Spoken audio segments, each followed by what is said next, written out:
Avez-vous déjà crié en silence, implorant Dieu d'un signe qui mettrait fin à votre confusion une fois pour toutes? Vous êtes-vous déjà demandé si la personne entrée dans votre vie était la réponse du ciel ou simplement une distraction, de plus déguisée en amour? Au plus profond de votre âme, vous ne recherchez pas des émotions éphémères. Vous aspirez à l'éternel, à l'inébranlable, à un lien forgé non par le désir, mais par le destin. Écoutez attentivement. Avant de révéler celui ou celle qui est destiné à cheminer à vos côtés, Dieu révèle d'abord qui vous êtes. Lorsque votre esprit est pleinement aligné avec lui, c'est cette révélation que la plupart des gens fuient. Mais c'est la seule qui puisse guérir votre âme et ouvrir les portes d'un amour indéfectible. Cette vidéo n'a pas pour but de vous servir des phrases creuses ou des promise events. Elle vise à dévoiler la vérité qui sépare les illusions de la réalité divine. Restez avec moi jusqu'au bout, car ce que vous allez entendre pourrait vous sauver de l'un des pièges les plus dangereux de votre chemin et vous préparer à la promesse que le ciel a déjà écrite pour vous. Maintenant, si ce message éveille déjà quelque chose en vous, je vous demande de faire un acte de foi dès maintenant. Maintenant, cliquez sur « J'aime ». Abonnez-vous si ce n'est pas déjà fait et écrivez le nombre 99 en commentaire. Pourquoi 99? Parce que dans la parabole de la brebis perdue, le berger a laissé les 99 autres pour retrouver celle qui était la bonne. En l'écrivant, vous déclarez « Seigneur, c'est à moi que tu parles aujourd'hui. Ne me laisse pas sombrer dans la confusion. Aligne-moi sur ton plan parfait. » Avant même de reconnaître la personne que le ciel a choisie pour marcher à tes côtés, une révélation plus profonde doit avoir lieu. Dieu te révèle à toi-même. Nombreux sont ceux qui, parmi les élus, tombent dans le même piège, criant désespérément « Seigneur, montre-moi si c'est lui. Seigneur, révèle-moi si c'est elle. » Pourtant, ils ne réalisent pas qu'ils regardent encore à travers un miroir embué. Si votre cœur est obscurci par de vieilles blessures, des peurs non guéries et des désirs inassouvis, comment pourriez-vous discerner celui ou celle qui est véritablement envoyé par le ciel? Dans sa miséricorde, Dieu ne confie jamais une alliance à des mains encore ensanglantées par le passé. Il commence par une opération chirurgicale sur votre identité, vous dépouillant des mensonges auxquels vous croyiez, des masques que vous portiez et des fragments de votre âme qui n'étaient jamais destinés à vous définir. Réfléchissez-y. Combien de fois avez-vous confondu intensité et amour, attention pour un engagement ou attirance pour un but précis? Ce n'est pas par aveuglement, mais parce que l'ennemi sait contrefaire les sentiments que vous désirez. Il vous enverra une personne qui semblera parfaite, qui parle votre langage, qui vous réconfortera dans votre solitude. Mais ce lien, aussi chaleureux soit-il, vous éloignera secrètement de la flamme de la présence divine. Et c'est là le mystère. Dieu ne le révèle pas par de grands avertissements, il le révèle en se montrant à vous. Il vous dévoile comment votre cœur réagit sous la pression, comment votre esprit réagit au silence, comment votre âme se comporte en l'absence de témoins. La première révélation ne concerne pas l'autre personne, mais votre propre capacité à accueillir ce qui est sacré. Voyez-vous, Dieu n'unit pas deux personnes pour combler le vide de l'autre. C'est l'illusion du monde. Et c'est pourquoi tant de relations s'effondrent sous le poids des besoins insatisfaits. Dieu unit deux âmes entières, deux cœurs déjà ancrés en lui, deux vies déjà animées d'un but précis. Et si vous fuyez encore votre propre guérison, si vous continuez à remplir vos espaces de calme de bruit, alors même si la bonne personne, si ces personnes se tenaient devant vous aujourd'hui, votre esprit ne les reconnaîtrait pas, la vérité vous mettrait mal à l'aise. La bénédiction vous semblerait un fardeau. C'est pourquoi le Seigneur suspend votre chemin jusqu'à ce que vous appreniez à demeurer inébranlable en sa seule présence. Nombreux sont ceux qui, élus, confondant la prière de confirmation avec la prière d'échappatoire. Ils ne désirent pas vraiment la réponse de Dieu. Ils veulent son approbation pour ce que leur cœur a déjà décidé. Mais Dieu est trop miséricordieux pour vous donner ce que vous n'êtes pas prêt à protéger. Alors, il commence par un miroir. Il vous oblige à affronter les parts de vous-même qui sont agitées, qui sont vulnérables, qui cherchent encore la validation d'un autre être humain au lieu de se reposer dans son amour. Ce n'est pas une punition, c'est une préparation. Car lorsque vous vous verrez enfin comme Dieu vous voit, restauré, fort, entier, vous cesserez de supplier quelqu'un de vous, complétez et commencerez à vous préparer à cheminer aux côtés de celui ou celle qui multiplie ce que Dieu a déjà semé en vous. Demandez-vous maintenant, suis-je prêt à aimer sans me perdre? Suis-je prêt à donner sans m'épuiser? Suis-je prêt à porter une alliance qui reflète le ciel et non le mien? La fragilité, voilà les questions qui distinguent les élus des distraits, les mûrs des impatients. Et lorsque vous osez les poser sincèrement, Dieu commence à répondre, non par un non, non par un visage, mais par une transformation intérieure. D'où l'urgence. Ne méprisez pas cette première révélation. Ne la négligez pas, car tant que vous n'aurez pas laissé Dieu révéler votre véritable nature, vous ne reconnaîtrez pas celui ou celle qui vous est vraiment destiné. Et si vous ignorez cela, vous risquez de retomber dans le même cycle. Passions éphémères, déceptions soudaines et leçons douloureuses qu'on n'aurait jamais dû répéter. Le Seigneur murmure encore, « Mon enfant, laisse-moi te révéler avant de les révéler. Laisse-moi harmoniser ton cœur avant d'harmoniser ton chemin. » Et voici le mystère qui tient tant de personnes éveillées la nuit. Et si ce délai que vous ressentez n'était pas dû au fait que Dieu vous cache quelqu'un, mais plutôt au fait qu'il est encore en train de vous révéler à vous-même. Et si la clé pour trouver son âme sœur n'était pas de chercher plus intensément, mais de s'abandonner plus profondément. Restez avec moi car dans la prochaine révélation, vous découvrirez pourquoi le silence du ciel n'est pas une absence mais une protection. Et comment cela? Le silence pourrait être le signe le plus éloquent que vous attendiez. Dans vos prières, il existe un silence insoutenable. Un silence qui vous pousse à tout remettre en question. Vos prières, votre foi et même votre propre valeur. Vous demandez, « Seigneur, pourquoi ne me réponds-tu pas? Pourquoi ne me donnes-tu pas un signe, une parole, une confirmation ?» Pourtant, dans la sagesse divine, le silence n'est pas de la négligence. Le silence est un bouclier. C'est la manière dont Dieu protège votre cœur jusqu'à ce que vous soyez assez fort pour porter le poids de ce qu'il prépare. Voyez-vous, lorsque l'élu implore des réponses et que le ciel ne répond pas immédiatement, il s'agit rarement d'une punition. Le plus souvent, c'est une protection divine, car le danger de s'engager précipitamment dans une mauvaise alliance est plus grand que la douleur de l'attente. Imaginez ceci, si Dieu parlait trop tôt, s'il dévoilait la promesse avant que votre esprit ne soit prêt, vous pourriez la saboter par votre impatience. Vous pourriez mal gérer un trésor parce que vous portez encore les fragments de déception passée. Le ciel sait qu'une promesse placée entre des mains non guéries se transforme rapidement en une autre blessure. C'est pourquoi le silence devient le langage de la miséricorde. Dieu veut, je préfère vous laisser vous débattre avec les questions dans l'obscurité, plutôt que de vous donner une réponse que vous ne serez pas encore capable de défendre. Les élus doivent comprendre que l'attente n'est pas vaine. Attendre, c'est se former. Chaque jour de silence façonne votre discernement, aiguise votre esprit, vous purifie des illusions qui guidaient autrefois vos choix. Pensez à combien de fois vous avez confondu l'intensité avec le destin. Combien de fois vous avez pris le désir pour la foi. Combien de fois vous avez demandé une confirmation tout en exigeant secrètement la permission. Dieu, dans son amour infini, refuse que vous répétiez ces mêmes schémas, car l'alliance qu'il a conclue est éternelle. C'est pourquoi le silence du ciel brûle. Il est destiné à briser les schémas qui vous aveuglaient, et c'est là que réside le mystère. Le silence révèle souvent ce que les mots ne peuvent pas. Quand le ciel est silencieux, votre cœur dévoile sa véritable nature. Continuez-vous à adorer Dieu quand vous n'entendez rien? Continuez-vous à prier quand aucune réponse ne vient? Continuez-vous à faire confiance quand chaque signe semble caché? C'est le terrain d'épreuve des élus, car celui qui ne peut supporter le silence ne discernera jamais la voix de Dieu lorsqu'elle murmurera enfin « Oui ». Celui qui s'effondre dans l'attente ne tiendra jamais bon. Lorsque la promesse s'accompagne de combats, le silence n'est donc pas l'absence de Dieu, mais la préparation à sa présence dans une dimension plus profonde. Permettez-moi d'insister sur l'urgence de ce moment. Nombreux sont ceux qui échouent ici.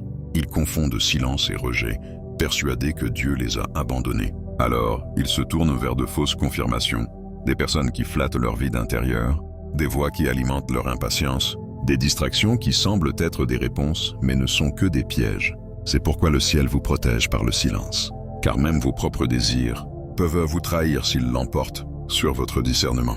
Dieu sait ce que l'ennemi ne veut pas que vous compreniez. L'impatience est sa porte d'entrée. Il n'a pas besoin d'envoyer le mal dans votre vie, mais simplement de vous offrir quelque chose d'assez bon pendant que vous êtes las d'attendre. Ainsi, le ciel attend avec vous. Le ciel vous protège par son silence. Car si le berger parlait trop tôt, le loup entendrait aussi.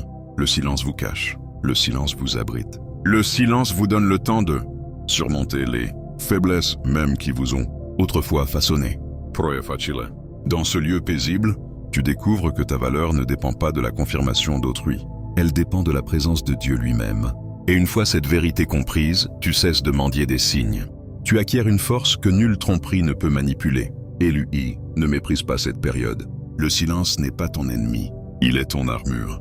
Il est la preuve que le ciel accorde trop d'importance à ton destin. pour te laisser avancer sans préparation. Tu n'es pas ignoré, hein. Tu es préservé. Et le moment venu, le silence se rompra. Non pas dans le bruit, mais avec une clarté si indéniable que toute contrefaçon s'effondrera en comparaison. Mais voici la question que tu dois te poser maintenant. Et si ce silence que tu détestes était le signe le plus éclatant de l'amour de Dieu pour toi? Et si son calme n'était pas un délai, mais une protection? Reste avec moi, car la prochaine révélation dévoilera la clé la plus négligée de toutes. La paix de l'esprit. La boussole éternelle qui distingue le faux réconfort de la confirmation céleste. Il y a un moment dans le parcours de chaque élu où les émotions crient plus fort que la raison, où l'attirance se fait sentir comme le destin et la conviction du cœur d'avoir trouvé sa place. Mais écoutez attentivement. Les papillons dans le ventre disparaissent, l'alchimie se transforme et l'excitation s'éteint. La véritable confirmation ne repose jamais uniquement sur les sentiments. Elle s'enracine dans quelque chose de plus profond, d'inébranlable, qu'aucune circonstance ne peut imiter. Ce quelque chose, c'est la paix de l'esprit. Colossiens 3,15 déclare que la paix du Christ règne dans vos cœurs. Ici, régner signifie agir comme un arbitre, trancher le jeu, décider de ce qui est valable et de ce qui doit être arrêté. Cela signifie que la paix n'est pas qu'un simple sentiment, c'est le verdict du ciel. Et lorsque Dieu parle par la paix, aucun doute ne peut la renverser. Pensez-y, l'excitation peut être fabriquée, l'alchimie peut être imitée, l'affection peut être simulée. L'ennemi sait exactement comment orchestrer des circonstances qui paraissent convaincantes. Mais la paix qui surpasse toute intelligence, ne peut être forgée par l'effort humain ni par la tromperie démoniaque. C'est la signature du ciel. C'est l'autorité tranquille qui s'installe en vous, même lorsque des questions restent sans réponse. C'est pourquoi Dieu forme ses élus à sachez discerner la différence entre un soulagement émotionnel passager et la confirmation éternelle de son esprit. L'un vous donnera des frissons pour un temps, l'autre vous ancrera pour toujours. Le drame, c'est que beaucoup confondent adrénaline et assurance. Ils pensent que cette sensation est si puissante qu'elle vient forcément de Dieu. Mais l'adrénaline s'estompe, et lorsqu'elle disparaît, ce qui reste révèle souvent des fondations bâties sur du sable. La paix, en revanche, ne s'estompe pas. Elle n'a pas besoin de preuves constantes. Elle ne fluctue pas au gré des humeurs ou des circonstances. La vraie paix s'enracine dans votre cœur comme un arbre inébranlable, et aucune tempête ne peut la déraciner. Quand elle vient de Dieu, vous n'avez pas besoin de la forcer, de la défendre ou de supplier pour qu'elle demeure. Elle est, tout simplement. Voici maintenant la vérité essentielle. Si la présence de quelqu'un vous éloigne de la prière, de la clarté, du lieu secret avec Dieu, ce n'est pas sa volonté. Le véritable amour ne vous coupe jamais du ciel. En réalité, celui que Dieu a envoyé vous rapprochera toujours plus de sa présence, au lieu de vous en éloigner. La contrefaçon peut vous apporter un réconfort temporaire, mais elle finira par étouffer votre soif des choses spirituelles. Vous remarquerez que vos prières se font plus courtes, votre discernement s'affaiblit, vos moments avec Dieu se raréfient. Ce n'est pas la paix, c'est l'érosion. Et plus vous persistez, plus vous vous persuadez de prendre cet enfermement pour de l'amour et cette distraction pour votre destinée. La paix n'est pas l'absence de conflit dans une relation, c'est la présence du Christ qui y règne. Vous rencontrerez peut-être encore des défis, des malentendus ou des périodes de croissance, mais à travers tout cela, il y a un courant sous-jacent constant de calme, inexplicable. C'est la paix qui défie la logique. La paix qui murmure « Ici, je suis en sécurité. Ici, c'est juste. Ici, c'est à moi. » Et voici le mystère. La paix ne crie pas toujours, elle murmure souvent. Mais une fois que vous apprenez à reconnaître sa voix, elle devient plus forte que n'importe quel signe trompeur. Demandez-vous maintenant, quand je suis avec cette personne, est-ce que je me sens plus proche de Dieu ou plus loin? Est-ce que j'ai davantage soif de sa parole ou est-ce que je la néglige en silence? Est-ce que je ressens une plus grande clarté dans mon but ou une plus grande confusion dans mon esprit? Ce sont ces épreuves que la paix révèle. Car lorsque la relation vient de Dieu, vous n'aurez pas besoin de sacrifier votre dévotion pour la maintenir. Au contraire, la relation elle-même vous mènera plus profondément dans la dévotion. Eloué. Si vos émotions sont fortes et que votre esprit est agité, faites une pause. Ne confondez pas soulagement et confirmation. Le soulagement n'est qu'un réconfort temporaire. La paix est un alignement éternel. Les illusions peuvent apaiser votre solitude, mais seule la promesse de Dieu comblera votre âme. Et lorsque la bonne personne arrivera, votre esprit le saura, non pas par des feux d'artifice, mais par un profond repos. Mais voici le point crucial auquel vous devez vous accrocher. La paix n'est pas seulement la confirmation du ciel, elle est aussi la boussole pour l'avenir. Et si la paix est la boussole, Que se passe-t-il lorsque Dieu semble silencieux et que la paix paraît lointaine? Se pourrait-il que le ciel teste votre capacité à distinguer le faux calme de la confirmation divine? Restez avec moi, car la prochaine révélation vous montrera comment l'amour, sans but, est l'un des plus grands pièges que l'ennemi tend aux élus. L'une des plus grandes tromperies de cette génération est de croire que l'amour se résume à la simple compagnie, au confort ou à la romance. Le monde vous apprend à courir après quelqu'un qui remplit vos week-ends, qui vous fait vibrer. Toi qui ris, qui te fait vibrer sur le moment, écoute bien. Mais toi, mon élu, écoute attentivement. La définition de l'amour selon Dieu est bien plus grande, bien plus profonde, bien plus éternelle. Dieu n'unit pas deux personnes simplement pour qu'elles ne se sentent pas seules. Il les unit pour une mission, pour une vocation divine qui a une importance capitale dans le domaine spirituel. Quand le ciel écrit ton histoire d'amour, ce n'est pas avec de l'encre, mais avec du feu. Un feu que ni la distance, ni la déception, ni l'adversité ne peuvent éteindre. Ton âme sœur n'est pas celle qui fait disparaître la solitude pendant quelques heures.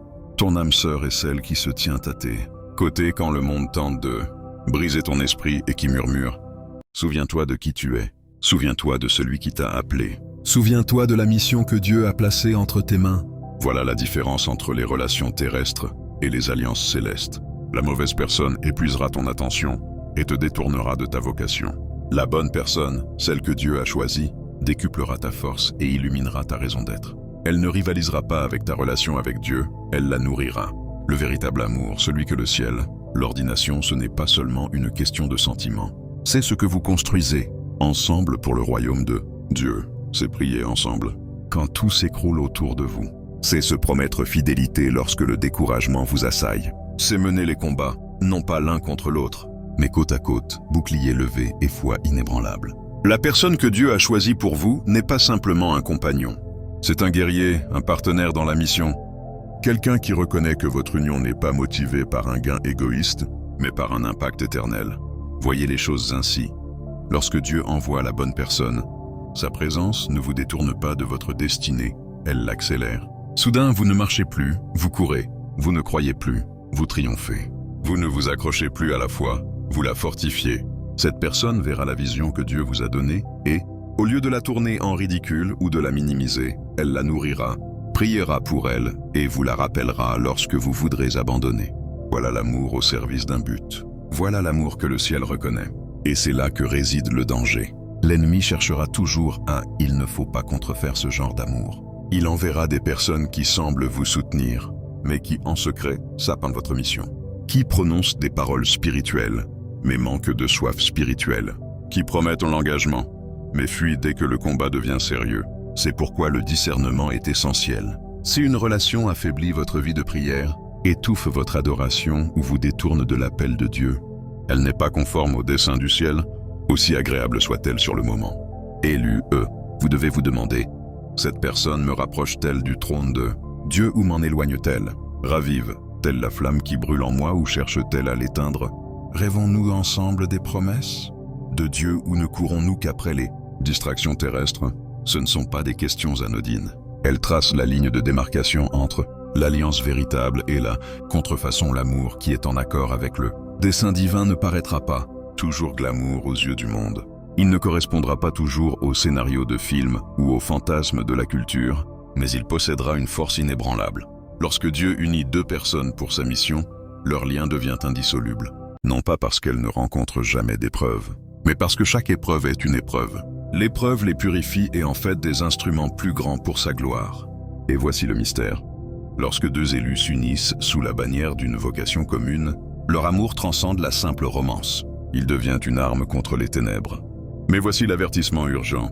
Nombreux sont ceux qui passent à côté de leur lien divin, trop occupés à rechercher ce qui les procure au lieu d'attendre l'éternité. Ne troquez pas votre vocation contre le plaisir.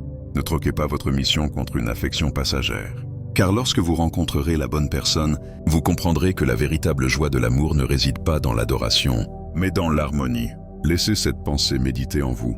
Et si la personne que Dieu a choisie pour vous n'était pas celle qui vous facilite la vie, mais celle qui fortifie votre foi, et si sa présence même dans votre vie était destinée à vous aiguiser, à vous faire grandir et à vous conduire plus profondément dans votre vocation, gardez cette idée en mémoire, car dans la prochaine révélation, vous verrez comment Dieu scelle son alliance non seulement par la paix, non seulement par la vocation, mais aussi par des fruits indéniables qui démasquent toute contrefaçon et confirment la promesse. Il arrive un moment, élu, où toute l'attente, tout le silence, toutes les questions trouvent enfin une réponse divine. Et cette réponse ne se présente pas sous forme de feu d'artifice, de coïncidence ou de frisson. Elle s'accompagne d'une attente, d'une certitude, d'un sceau céleste qu'aucune main humaine ne peut falsifier.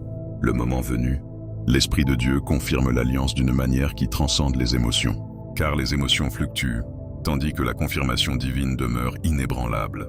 Vous le saurez non seulement parce que vous ressentirez la paix, mais aussi parce que vous commencerez à voir des fruits, des preuves tangibles et indéniables que ce lien est exceptionnel. Il est orchestré par le ciel lui-même. Les fruits ne sont pas des fleurs, des compliments ou de l'attention. Les fruits sont une transformation. La bonne personne ne se contentera pas de vous faire sourire. Elle vous fortifiera. Elle ne se contentera pas de vous adorer.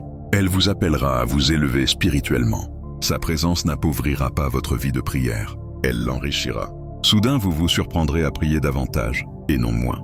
Vous sentirez votre soif de Dieu s'intensifier, et non diminuer. Vous remarquerez que les conversations ne sont plus de vaines distractions, mais deviennent des fleuves de révélation qui attirent vous deux plus profondément dans l'esprit. C'est le fruit d'une alliance céleste.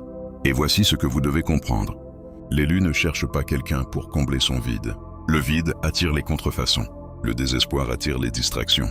Mais la plénitude attire la destinée. Lorsque Dieu envoie la bonne personne, ce n'est pas pour combler ce qui est brisé en vous, mais pour s'épanouir pleinement avec vous dans la mission qu'il a déjà semée au fond de votre âme. C'est pourquoi la bonne personne est moins perçue comme une pièce manquante que comme un feu qui se multiplie. Elle ne remplace pas Dieu dans votre vie, elle le reflète. Elle ne rivalise pas avec votre vocation, elle la porte avec vous. Elle n'est pas intimidée par votre onction. Elle y est attirée car elle aussi est choisie pour marcher selon votre destinée.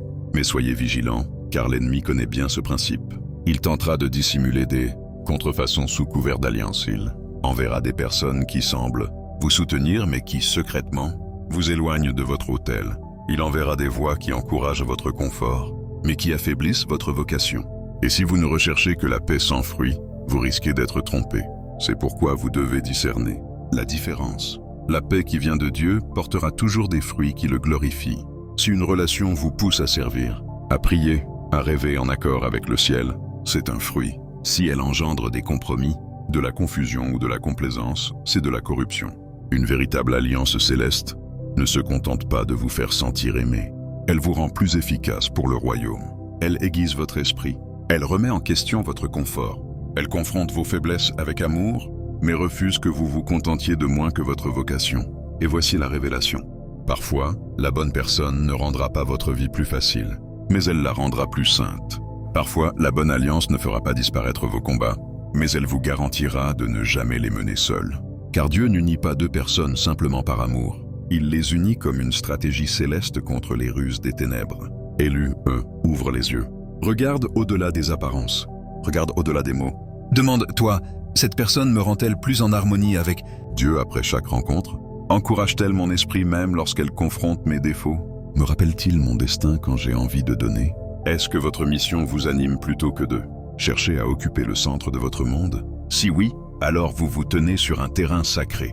Ce n'est pas seulement de l'amour, c'est une alliance. Et c'est là que réside le suspense que vous ne pouvez ignorer.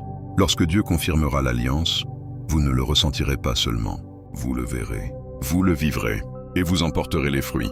Mais que faire? Si vous vous trouvez en ce moment, même au cœur d'une épreuve où les contrefaçons imitent à la confirmation et où seul le discernement peut distinguer l'illusion de la réalité, restez avec moi, car à la conclusion, vous découvrirez la révélation finale. La clé prophétique qui vous permettra de reconnaître le oui de Dieu sans crainte, sans doute et sans délai. Maintenant, écoutez attentivement. Élu, c'est le moment pour lequel le ciel vous a préparé où chaque silence, chaque retard, chaque question sans réponse n'était pas un rejet, mais une préparation.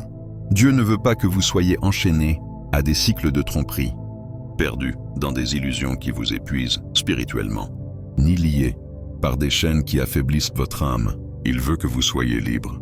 Il veut que vous soyez guéri. Il veut que tu restes entier pour que, lorsque l'alliance viendra, tu ne céderas pas sous son poids. Tu t'épanouiras en son sein. Celui ou celle que le ciel a choisi, pour toi ne t'éloignera jamais de la présence de Dieu. Cette personne n'éteindra pas ta flamme, mais l'attisera avec plus d'ardeur. Elle ne rivalisera pas avec ta vocation, mais s'y alignera. Elle ne fera pas taire tes prières, mais s'agenouillera à tes côtés et criera plus fort. C'est ainsi que tu reconnaîtras la volonté de Dieu. Son oui ne murmurera pas la confusion, mais tonnera la clarté.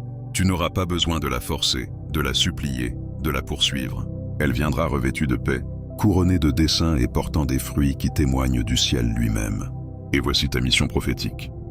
Cesse d'attendre que Dieu s'aligne sur quelqu'un d'autre pendant que tu restes désaligné.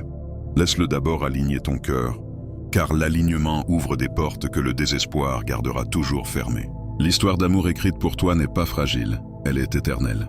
Et lorsqu'elle se manifestera, vous la reconnaîtrez non pas avec vos yeux, mais avec votre esprit, car vous aurez moins l'impression de rencontrer quelqu'un que de entrer dans votre destinée. Alors, proclamez-le avec foi, comme un sceau sur ta vie. Seigneur, guide mon cœur avant de guider mon chemin. Écris-le en commentaire. Déclare-le à voix haute. Que le ciel voie ton abandon et que l'enfer tremble devant ta décision. Car cet acte de foi pourrait briser les vieux cycles et ouvrir la voie à l'alliance que tu es né pour porter. Élu, c'est ton moment. N'aie pas peur. N'attends pas. Le temps de la préparation te façonne et le moment de la révélation ne te manquera pas. Le véritable amour de Dieu n'arrive jamais en retard. Il arrive à l'instant précis où le ciel te dit que tu es prêt. Et quand il arrivera, tu n'entreras pas seulement dans l'amour, tu entreras dans ta mission. Prépare-toi, l'alliance est plus proche que tu ne le penses.